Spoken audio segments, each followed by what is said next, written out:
오늘은 예레미야서 13장 말씀 통해서 썩은 뱃띠와 포도주병 비유라는 제목으로 같이 은혜 나누겠습니다. 오늘 여기 본문의 말씀은 여호야김 시대에 유다 백성들의 타락과 부패가 두 가지 비유로서 제시가 되었습니다. 그 하나는 1절에서부터 11절까지 나와 있는 썩은 뱃띠의 비유입니다. 하나님께서는 예레미야에게 뱃띠를 하나 사서 허리에 띠고 있다가 얼마 후에 그것을 유브라데 강가의 바위 틈에 감춘 후에 여러 날 후에 그것을 도로 파내라고 하셨습니다. 4절에서부터 6절까지 말씀을 보겠습니다.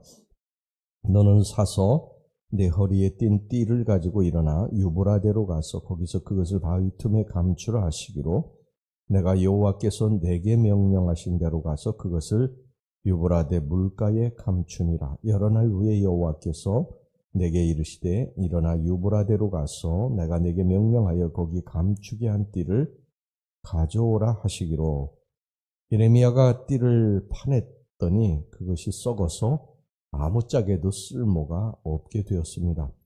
여러분, 이것은 무슨 비유입니까? 여기서 뱃띠는 특별히 제사장들이 띠는 모시 뱃띠를 말하는데 그것은 이스라엘의 제사장적인 성격을 의미하는 것입니다. 출애굽기 19장 5절에서부터 6절까지 보면 하나님께서 이스라엘 백성들하고 계약을 맺었습니다. 무슨 계약이냐 하면 이스라엘 백성들이 내 백성이 될 것이고 제사장 나라가 될 것이라고 하는 계약입니다. 그런데 이 계약은 단서가 붙어 있어요. 너희가 내 말을 잘 듣고 내 언약을 지키면, 너희들이 내 말을 잘 듣고 말씀을 그대로 순종하고 언약을 지키면 너희들은 내 백성이 될 것이고 내 제사장 나라가 될 것이다. 즉 내가 너희들을 책임질 것이다.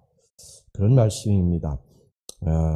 출애굽기 19장 5절에서 6절까지 말씀을 봅니다. 세계가 다 내게 속하였나니 너희가 내 말을 잘 듣고 내 언약을 지키면 너희는 모든 민족 중에서 내 소유가 되겠고 너희가 내게 대하여 제사장 나라가 되며 거룩한 백성이 되리라. 너는 이 말을 이스라엘 자손에게 전할지니라.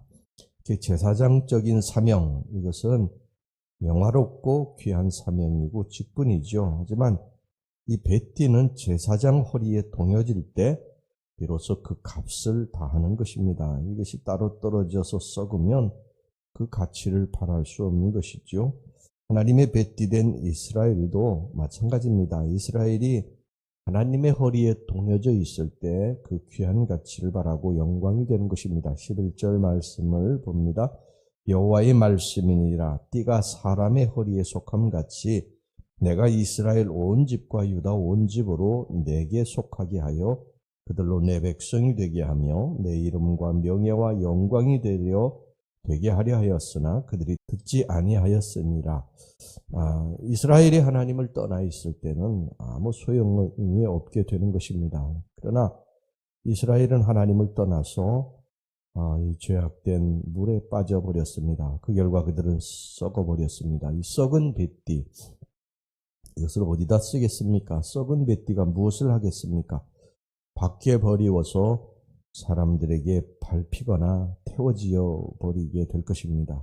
여러분, 우리는 오늘 이 말씀을 귀담아 들어야 됩니다. 우리 하나님 믿는 백성들이 아무리 잘났고요, 지혜도 출중하고 지식도 많고 경험도 많고 재주가 많아도 그것이 하나님께 붙어 있을 때 빛을 발하게 되는 것이지 하나님을 떠나서 사는 사람에게는 그것은 한낱 썩은 뱃띠처럼 아무 소용이 없다는 것입니다. 우리 믿는 사람들의 진정한 가치는 하나님 안에 있을 때에 나타난다는 것입니다. 요한복음 15장에 보면 우리 예수님께서도 그렇게 말씀하셨죠. 주님은 포도나무고 우리는 가지라고 그러셨습니다. 가지는 포도나무에 붙어 있을 때에 탐스러운 열매를 맺게 되는 것이지 떨어져 나간 가지는 그 가지가 아무리 아름다워도 아무리 훌륭하게 보여도요 절대로 열매를 맺을 수도 없게 되고 밖에 버려져서 불에 태워지게 된다는 것입니다. 가지는 나무에 꼭 붙어 있어야 된다. 가지인 우리는 우리 주님께 꼭 붙어 있어야 된다. 주님을 떠나면 절대 우리는 어떤 열매도 맺을 수가 없다. 제가 늘 말씀드리지만 누가복음 15장의 당자의 비유에서 예수님께서 그것을 또다시 강조하십니다. 당자가 아버지 집 안에 있을 때 풍요로움을 누린 것이지 아버지 집을 떠나고 난 이후에 그의 인생은 점점 마르기 시작을 한 것입니다. 급기야는 어디까지 말랐습니까?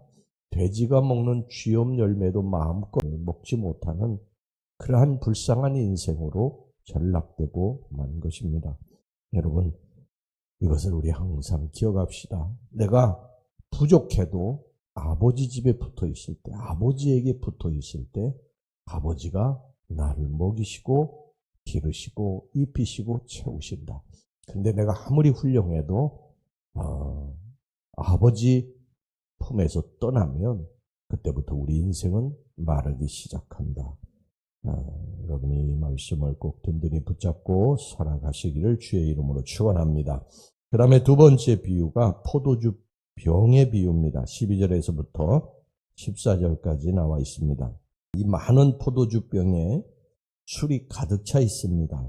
그것을 여러분 모두 마시고 고주망태가 된 사람을 한번 상상해 보시기를 바랍니다. 이리 비틀 저리 비틀 토하고 쓰러지고 아무에게나 시비 걸고 싸우고 심지어 부모 형제도 몰라보고 악을 쓰고 대드는 폐륜적인 모습이 연상되지 않습니까? 예레미야 당시의 유다 백성들의 모습이 이와 똑같았다고 그렇게 말씀하고 있는 거예요. 위로는 왕과 제사장들로부터 아래로는 일반 백성들에 이르기까지 모두 다 술에 잔뜩 취한 자와 같았습니다. 13절 말씀을 보겠습니다.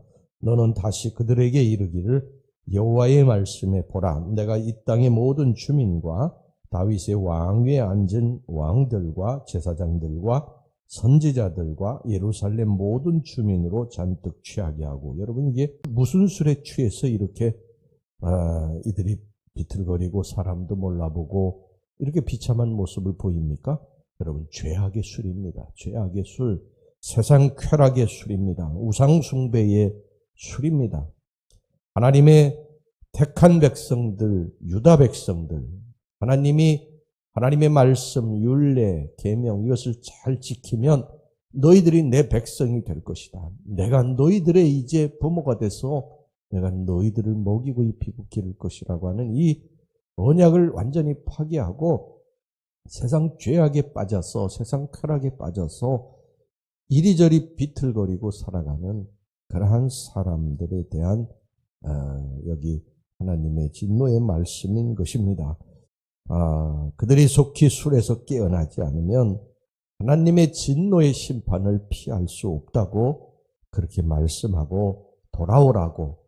이 예레미야서도요, 하나님께서 예레미야를 통해서 계속해서 돌아오라고 말씀하시는 거예요. 돌아오라고. 그래서 이 예레미야가 이 하나님 말씀을 받고서 애타게 그들에게 부르짖고 있어요. 돌아오라고 부르짖고 있습니다. 여러분, 지금 우리는 무슨 술에 취해 있습니까? 무슨 술에 취해서 하나님도 몰라보고 부모 형제도 몰라보고 이리 비틀 저리 비틀거리며 토하고 쓰러지며 살고 있습니까? 요엘서 3장 13절에서도 요엘 선지자가 이렇게 외치고 있습니다. 너희는 낫을 쓰라.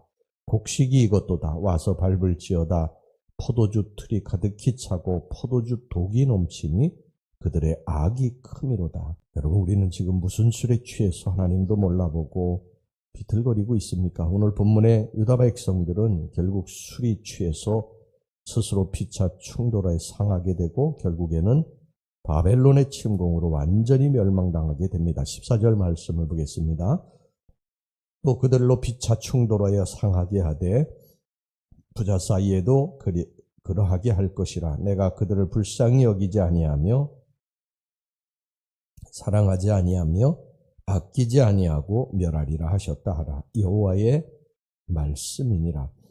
여러분, 한 심령이 망하고 그리고 한 가정이 망하고 한 나라가 망하는 것은요, 외부적인 요인 때문에 망하는 게 아니에요. 그것은 순전히 자신의 죄와 허물 때문에 망하는 것입니다. 자신의 멸망과 슬픈 운명에 대해서 아무에게도 핑계댈 수가 없습니다. 따라서 자기 삶에 비극이 찾아들고 실패가 거듭되면 될수록 눈을 바깥으로 돌릴 것이 아니라 내가 하나님 앞에 무엇을 잘못한 것이 있지는 않는가? 내가 하나님을 지금 떠나서 살고 있지는 않는가? 내가 세상 죄에 또 세상 쾌락에 빠져서 하나님을 너무 등지고 살고 있지는 않는가? 이것을 찾아서요, 하나님 앞에 잘못한 것이 있으면 하나님께로 철저하게 다시 돌아와 끊어버리고 돌아와서 가지가 나무에 붙어있는 삶을 살아야 우리가 다시 회복될 줄로 믿습니다. 이것이 하나님의 진노를 막는 길이고 우리가 축복받는 길인 것입니다. 기도하겠습니다. 하나님 아버지, 우리가 아무리 잘나고 출중하고 훌륭해도 하나님 떠나서 무슨 열매를 맺을 수 있겠습니까? 늘 하나님 품 안에 살아가는 우리 성도들이 되게 해 주옵소서. 세상 죄악에 빠져 세상 쾌락에 빠져서 하나님을 등지고 살아가는 어리석은 가지와 같은 삶을 살지 않게 하시고 언제나 하나님께 단단히 붙어있는, 우리가 부족하지만 하나님께 붙어있을 많은 열매 맺는다는 사실 깨닫고 하나님 품 안에서 늘 살아가는 우리 성도들이 되게 주시옵소서. 예수님의 이름으로 기도하옵나이다. 아멘.